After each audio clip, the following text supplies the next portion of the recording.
waxaan idinkala soo hadlayaa xaafadda Miranaayo ee degmada Cabdicasiis ee gobolka Banaadir. Halkan caawa waxa ku sugan madaxweynihii hore ee Soomaaliya Sheekh Shariif Sheekh Axmed iyo silmida xildhibaano ka tirsan baarlamaanka Soomaaliya. Maalinimada Britole ayaa lagu madlan yahay in wadadan dheer ay idin muuqata ilaa iyo geeska gees banaanbaxu uu ka bilaawdo madaxweynuhuna uu hogaamiyo. Warbaahinta oo si weyn ugu soo dhibtootay in halkan ay soo gaarto ayaa ugu dambeyn soo gaartay waxaana halkan ku sugan madaxweynihii hore ee dalka. maalinimada Britole iyadoo cadaadis xooggan uu jiro haddana sidaas oo ay tahay madaxda uu ugu horeeyo madaxweyne Sheekh Shariif Sheekh Axmed ayaa halkan barnaamijka ka bilaabi doona.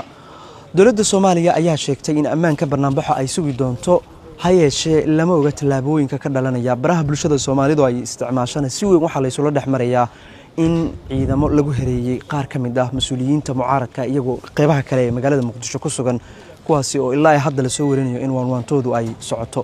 waxaan idiin soo gudbin doonaa dhaqdhaqaaq kasta oo ka dhacaya gurigan madaxweynihii hore ee dalka Sheekh Shariif Sheekh Axmed haddana musharax madaxweyne ee Soomaaliya dhaqdhaqaaqa ka soo kordha halkan ayaan ka soo kordhinaya anigu diirshaanahay aad baad u mahadsantihiin.